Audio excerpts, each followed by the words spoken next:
right, friends of YouTube, this is what you came here for.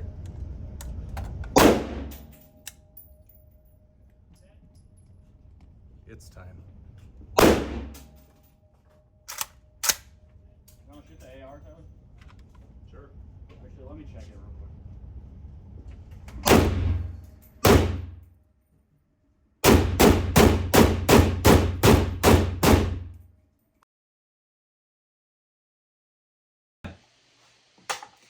Hey guys, Below Average Utah Dad here.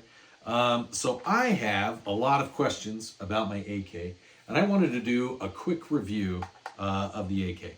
So I shot it, which is new for folks.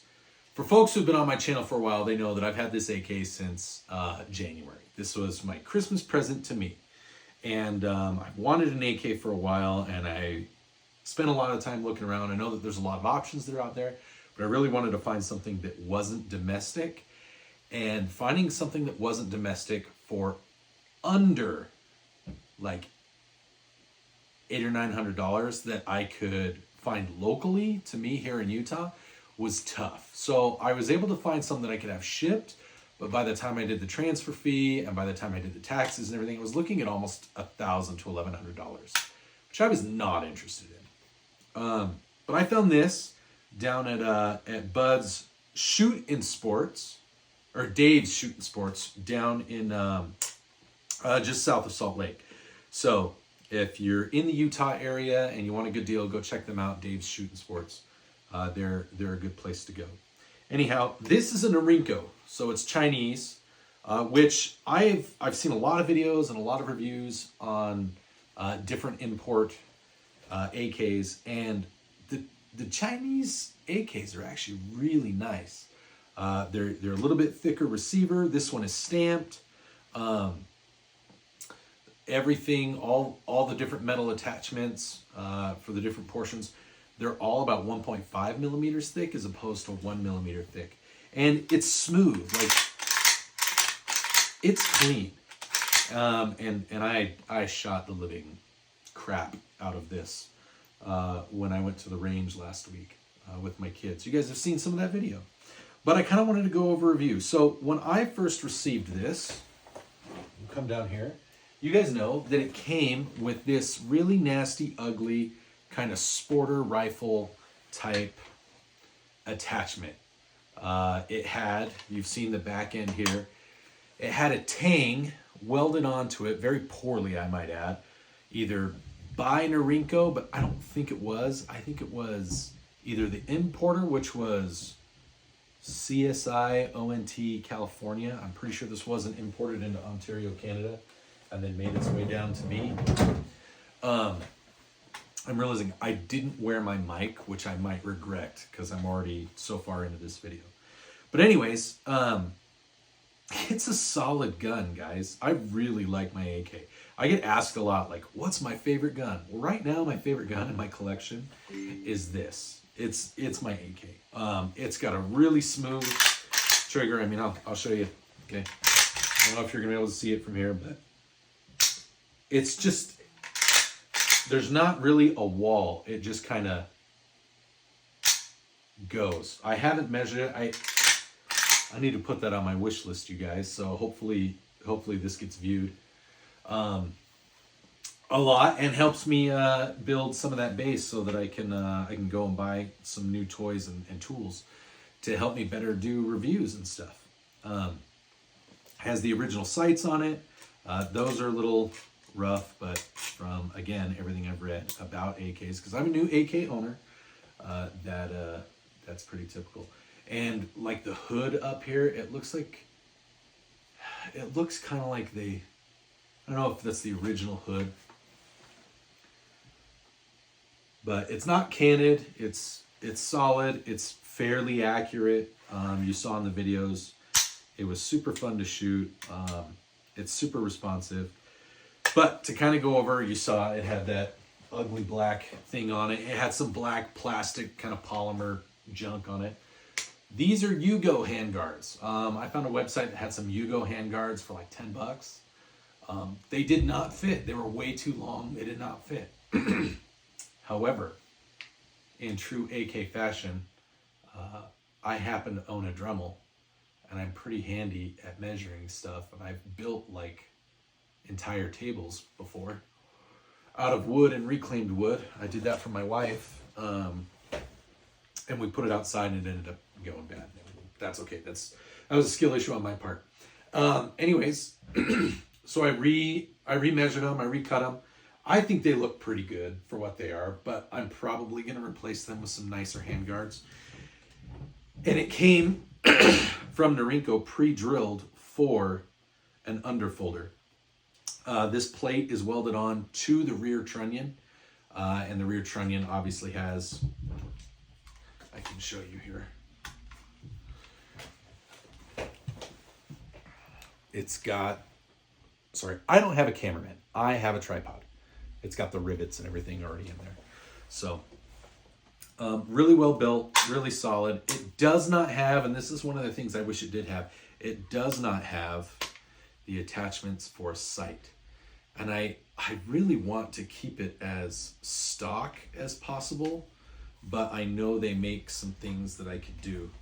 This is the original guard, dust cover, and I can pop that off to show you guys. YouTube, this is not me showing anyone how to build a firearm.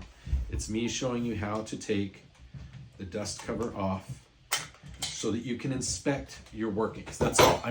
I'm inspecting it for safety. So there you can see, I know some people are like, oh, that's aftermarket, but it's got the stenciled what's left of the serial number, because this one, the original serial number has been filed off, and we talked a little bit about that, but it matches the bolt and the spring. It matches the bolt in here.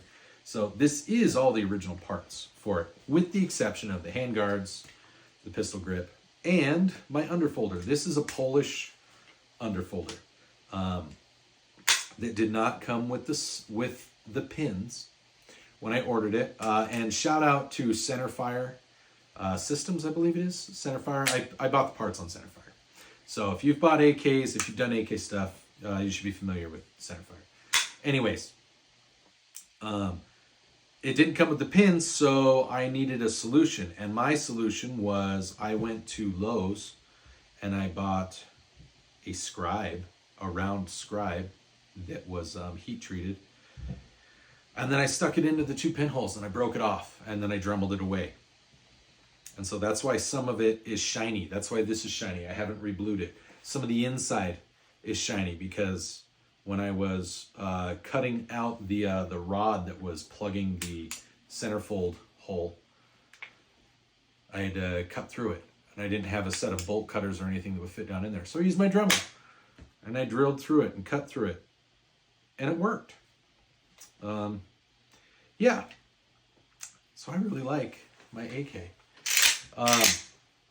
You guys saw the footage of me shooting it. What I didn't show you, because I was at an indoor range, and I was shooting with my kids, and I just wanted to get them out and familiarize themselves with some of the firearms, the way that they felt, because they both showed interest. They've both shot before, but it's just been a while since they felt comfortable going. I think because they're in high school and stuff, like there's that image of, oh, they're into guns, and I don't want to force them to do anything. So we live in a day and age where it's like, if you tell kids like, yeah, I went shooting with my dad or whatever, people take that weird, because weird things have happened with guns and teenagers and whatnot here. Not in this state, but in other states. So, but yeah, I mean, she's just a beauty. She shoots really well. She's solid. My underfolder stock, I'm sure it would feel better if it was just a standard wood stock, but it doesn't feel bad when you take it out and shoot it. I was expecting it to maybe hit a little more than it did, but it's got a solid spring on it. It manages recoil really well. I feel like, when I was shooting, I was getting pretty decent groups. I was shooting at about 25 yards, 25 meters in the indoor shooting range. And again, I know you guys didn't see the target, but I was probably at like 30 yards, 30 meters. And I was shooting at about 25 yards, 25 meters in the indoor shooting range. And again, I know you guys didn't see the target, but I was probably at like 30 I don't know, maybe it's not good, but with just the stock sights and everything, I don't know, maybe, what is that, like 4 MOA? So I mean, center of mass, if I'm doing center of mass, I was solid center of mass. You know, I dumped, and that was the whole time. I probably did 100 rounds, so like 3 mags worth, which for someone who's very value driven and doesn't like, I love shooting and I love doing these videos and I love taking my kids out shooting and taking people out shooting. I don't love spending money on ammo, because especially right now, because 7.62 by 3.9 is not exactly cheap right now. You can find inexpensive ammo. If I were to buy like 500 rounds of it, I could probably get really inexpensive ammo, but I only wanted like 100 rounds of it. And that wasn't as inexpensive as I would have liked. But it's smooth, safety lever's good, everything's in good working order. So given that I paid, I paid about 800 for it, which is what I've seen some Wassers go for. I feel like I got a better deal than on a Wasser. Now, I don't have a bayonet lug. I don't have a spiker bayonet. I don't have the cleaning rod. In order to properly refang this thing with that, I would probably need to get a new gas block right here. And I would have to find one that would fit a Norinco. By the way, Norinco equipment, like an official Norinco sling, a Norinco underfolder, Norinco handguards, and a Norinco pistol grip, not easy to find and not cheap. Even that, that black thing that I have, the old Sporter stock, if I were to get like an original NHM 90 or Mac 90 Sporter stock for an original Mac 90 in its original configuration when it was imported, those things alone are like $200. I've looked for them. I've tried to find a couple places. They sometimes go for cheaper, but they're usually gone like that.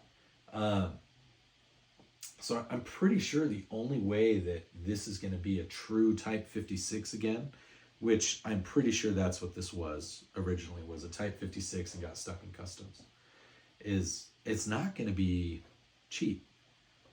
So I think I'm just going to kind of keep it. I might change, like I said, I might change out the handguards and the pistol grip. I might eventually put some different pins in this. I'm hoping that, because it does my my button, and maybe somebody out there in the comments can tell me if you watch this. My release for my underfolder sometimes gets a little sticky. Does that just come with time, or is that because I've got a scribe in there instead of a smooth pin? I'm not worried about this one. I'm worried more about the inside one. I feel like that's where the issue lies. But for the most part, it's, if as a whole, there's little bits and things. But also, it's an AK, guys. And it's an import AK, and it's a nice import AK. They have really good barrels. I've read a lot about the barrels on Norincos, and they're very solid. They're very reliable. I've looked at the barrel. I don't think it's been shot a lot. I think that it probably has less than 1,000 rounds through it before I bought it. I could be wrong, but I don't think that I am. There are a couple things I need to do. Like I honestly need to go in and like smooth off some of these edges, because there have been a couple times I've used the charging handle, or I've done this and it's cut me. But it's an AK, and I think it's supposed to do that. But yeah, so this thing is solid. Highly recommend. If you can find, if you are out there and you're in the market for an AK and you've got a decent budget, and I say decent because there's domestic AKs. If you just want to get into the AK world and you don't care about getting an import, which is fine, there's nothing wrong with that. You guys have heard me in the past. Best bang for your buck is, I am a huge supporter with that. If you can only afford a high point, go buy a high point. Practice with it, become proficient. I obviously had a little more than what like an inexpensive domestic one, or like what a Pioneer Arms factory AK is with all the cast stuff. So I will say this: all my important bits and pieces are forged. I would highly recommend, if you're going to get into the AK world and you're going to go with an inexpensive AK or a domestic AK, go with one that has a forged front trunnion, that has a forged rear trunnion. I've heard mixed reviews on forged versus cast bolt carrier. Your bolt, definitely forged. Your bolt carrier, maybe not necessarily forged. I believe mine is. I haven't seen anything that says that the bolt carriers on Norincos were cast. And this is definitely a stamped receiver. It's not a milled receiver. But really fun, really solid. I really enjoy it. It shoots well. It didn't cost too much for an import. The days of buying a crate of AKs or buying a com block AK for like $300 or $400 because it's an AK. Why would you buy that? Or because it's the poor man's gun. I think those days are gone. I don't know that they're coming back with all the bans and everything, and with the cost of ammo. Until domestic folks get really serious about stepping up their game, I think you've got companies like PSA that are trying. They're trying to make AKs reasonably priced and reasonably well built. I think they've still got a little bit of tweaks. You've got companies like Pioneer Arms that are imports, and they're just kind of, they make up whatever story they want about the quality of their guns. So the QC, I know that there were some issues with them cracking and potentially like having major malfunctions that may have put the shooter's life maybe not in as great a condition as it was before they shot it. But I haven't shot one like that. I've shot a PSA, didn't mind it, didn't think it was great. I think this shoots better than PSA. But I know PSA people, and I have PSA stuff. Everybody knows my daggers. I've got 3 daggers that are PSA. I like PSA. I think that their mission to put a gun in everybody's hands, all on point. By the way, PSA, if you want to throw some stuff my way, I'm totally okay with that. I know I'm not monetized, so if you wanna help out with that, you want to throw some ammo at me through AAC, or you want to send me like a saber or something, I totally long-term review that. But I'll be honest about it too, so keep that in mind. I'm not gonna just shill out because you decided to send something to me. Anyhow, quality piece, little piece of history. I really like it.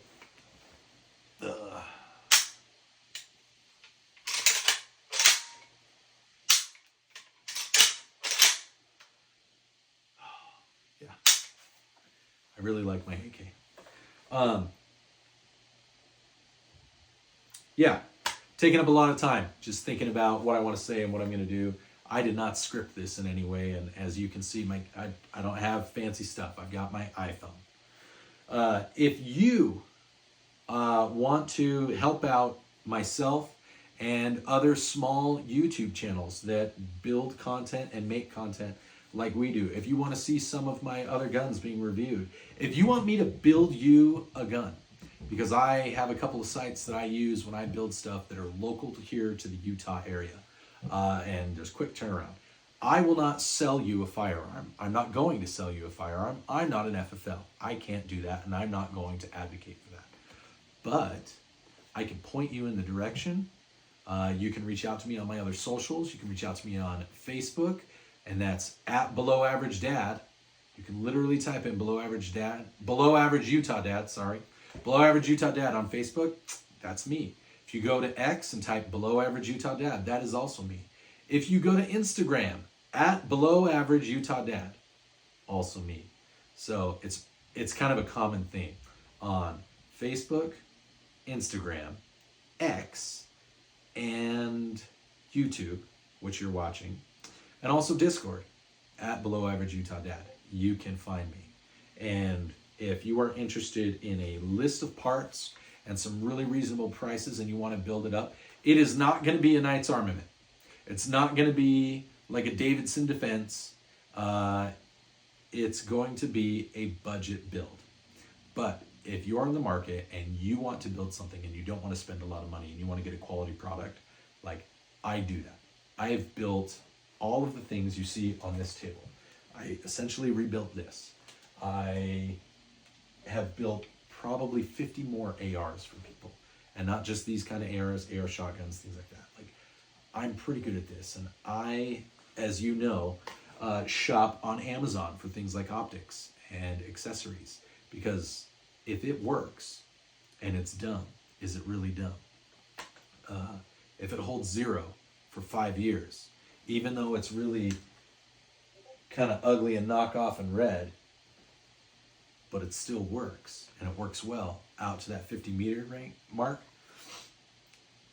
is it really dumb? So anyhow, that's my little rant. Please let me know. Please reach out to me.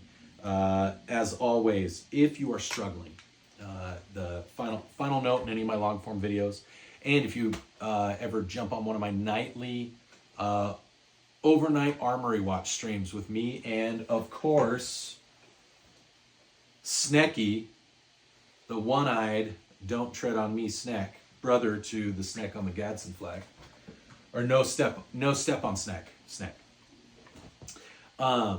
If you want to join us for one of our live streams, you can do that every night. I'm a big advocate for mental health. Please reach out to me if you are struggling. We are a small community, and we obviously work with and around and are enthusiasts for tools that are very fun, they're exciting, they're a right to bear and have and use, but they're also dangerous tools. They can be. Doesn't mean that they're going to just explode unless you're a SIG P320 and you're dropped on the ground. Or you're a cast steel AK. But there is an inherent risk of working with, using, being around firearms. There's no denying it. Okay, it doesn't mean that you are going to do it. It does mean, like when you swim in the ocean, you have a higher likelihood of being bitten by a shark in the ocean than you do walking in the desert. The same concept applies to guns. You have a higher likelihood of something potentially bad happening to you being around as many firearms as we are. And that doesn't necessarily mean that it's your fault.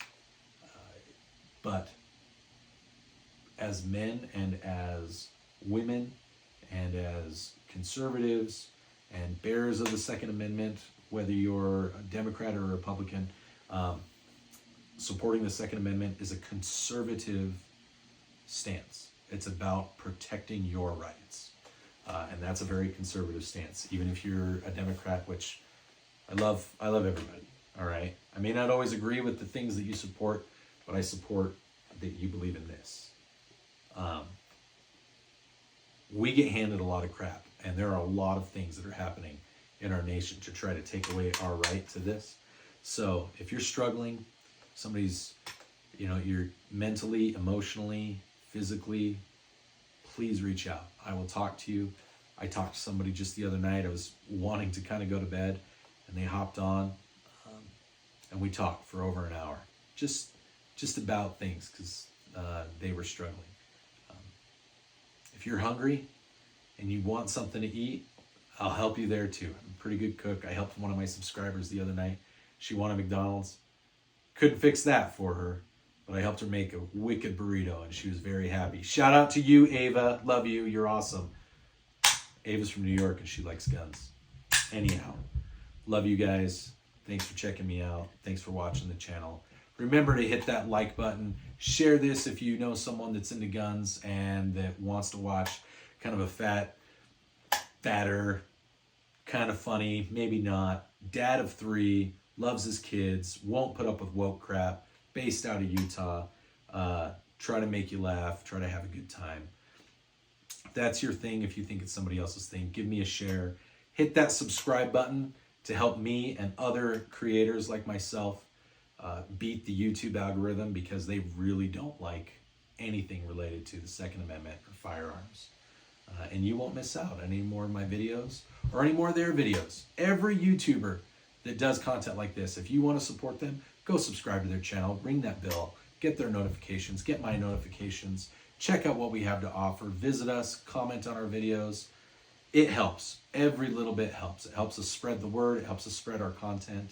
And who knows, maybe somebody that doesn't like guns will see one of us and go, hey, they're actually kind of fun. Maybe guns aren't as weird as they look. Anyways, Snecky and I say bye. We'll catch you next time. And yeah, you guys have a wonderful day. Be below average. Carry around in the chamber every day.